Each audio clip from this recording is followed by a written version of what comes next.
Hi everybody, I'm Wei-Xin Sun, your host today. When you hold to this solar system souvenir sheet and scan the QR code on it, we will begin a journey of exploration of our solar system.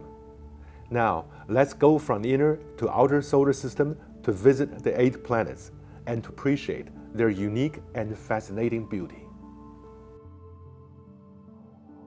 We first arrived at Mercury, which is the closest one to the Sun and the smallest one in the 8 planets. The surface of Mercury is full of meteor craters, a bit like our Moon. The reason is that there's no water on the surface of Mercury. Therefore, there's no ocean tidal wash nor erosion by rivers. When a meteor crater is formed, it doesn't go away and stays almost forever. NASA launched the spacecraft Messenger in 2004, which after 7 years arrived at Mercury in 2011. It conducted a comprehensive study of the surface and offered us the first Mercury map. In the image used in the stamp, a variety of false color was adopted to reveal the distribution of chemical elements and their physical properties. We finally began to learn about Mercury's geological history. Since there is no atmosphere on Mercury, in the daytime under the sun, the temperature can go up to 430 degrees Celsius. But when the night falls, the temperature drops to 170 degrees below zero. The difference from day to night is up to 600 degrees. If you are planning a tour to Mercury, be sure to bring enough clothes, since the temperature difference is huge. Then we come to Venus. The size of Venus is very close to the Earth and can be called literally our sister planet. However, the surface environment is significantly different from that of our Earth. The atmosphere of Venus is very thick, almost 100 times of that on Earth. This hostile atmosphere is primarily consisted of carbon dioxide, leading to a runaway greenhouse effect, causing serious global warming. As a result, the surface temperature of Venus, regardless of day or night, is above 460 degrees Celsius, which makes it the hottest planet in the solar system. The image used in this stamp comes from a combination of the radio wave images taken by the spacecraft Magellan, orbiting Venus in 1990. Magellan scanned the surface of Venus in detail, studying its volcanic activities and geological processes, giving us the first look of our sister planet, which is actually a purgatory. However, to the surprise of scientists, at the cloud top, above the thick and lethal atmosphere, at an altitude of about 50 kilometers from the surface, the temperature and pressure are as comfortable as that on our Earth. In the future, if you visit Venus, you might have a chance to walk on the cloud. The next planet is the Earth, our homeland, and the only planet known to harbor life. The image used in this stamp was taken by Apollo 8 astronaut William Anders in December 24, 1968, when the mission was orbiting the Moon. At that time, Anders was taking images of the lunar surface, but the continuous extension of gray color underneath was extremely boring for Anders. He looked up and suddenly saw the Earth above the horizon of the Moon. He grabbed the camera, pulled out the black and white film, and put the color film in the camera and took these beautiful and classic pictures of Earth floating in space, Earthrise. In this photo, the Moon's desolate gray contrasts sharply with Earth's warm blue-white, marking humanity's first glimpse from space of Earth's beauty, preciousness, and fragility. Next, we arrive at Mars. Mars is deep red in color, so it's often called the red planet.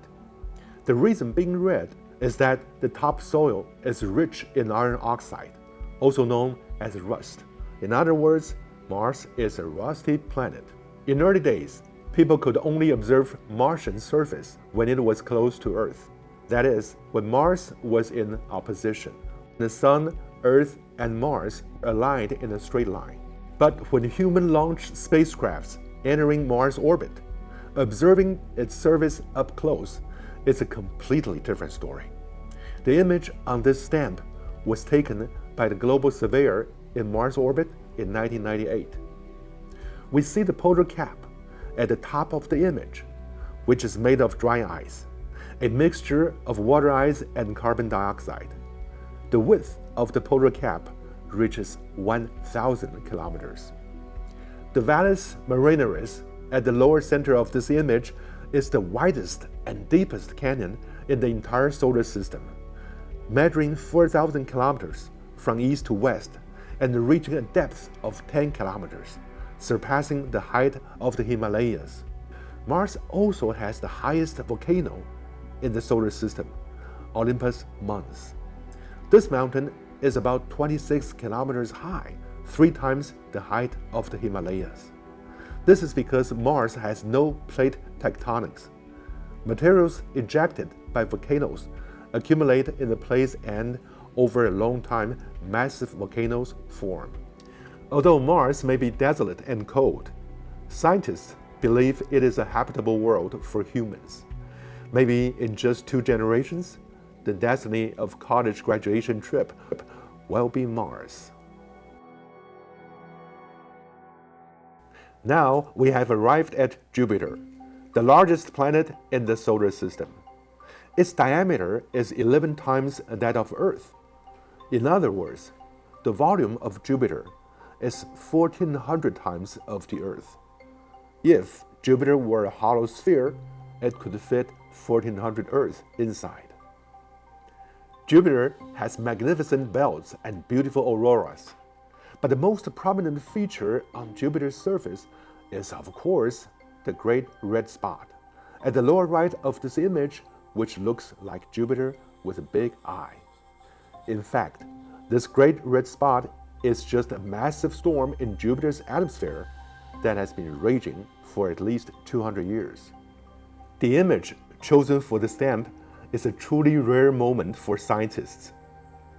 On April 21, 2014, while the Hubble Space Telescope was monitoring changes in the Great Red Spot, the shadow of Jupiter's third moon, Ganymede, landed right at its center, creating a black eyeball in its eye.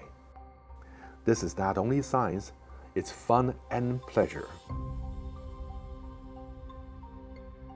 We have now arrived at Saturn, the most beautiful planet in the hearts of many astronomers as well as the general public.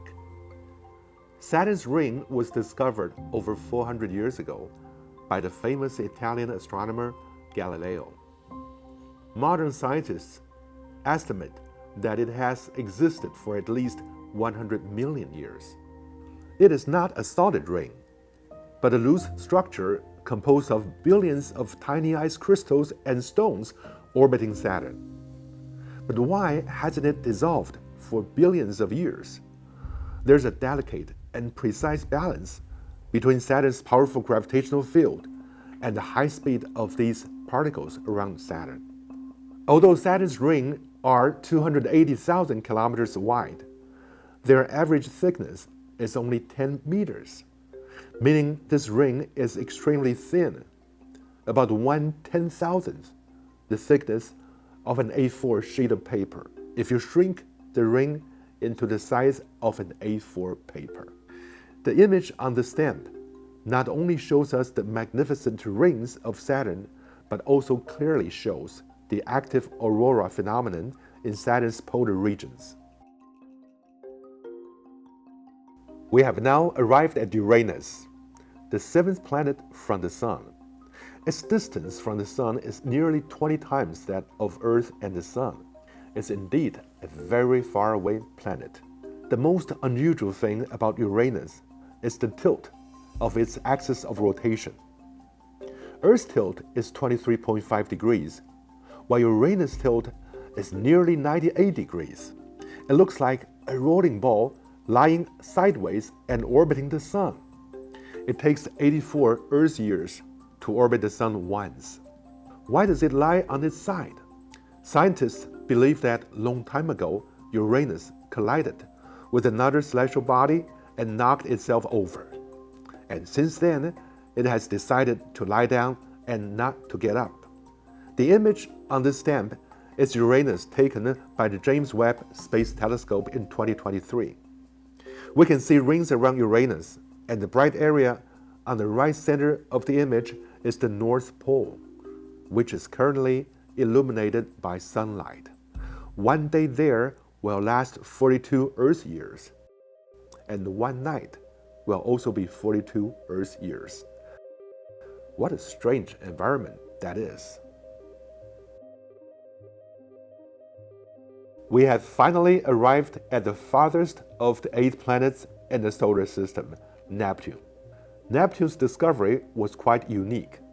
It was not first observed by telescopes, but was calculated in 1846 by French astronomer Le Verrier using Newtonian mechanics, which is why Neptune is always known as the planet at the tip of the pen.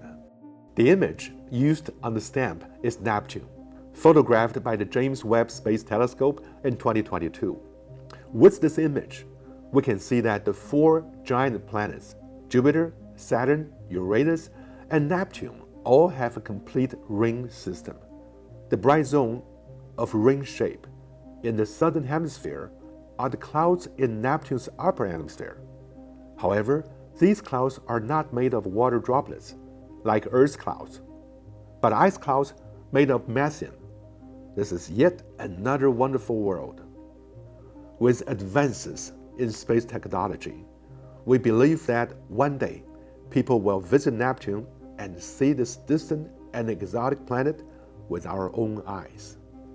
Through this souvenir sheet, we have just completed a magical journey through the solar system. We learned some interesting astronomical knowledge and gained a deeper understanding of our own solar system. We hope that you also enjoyed the trip and that you remain curious about this vast universe and continue to explore. Thank you.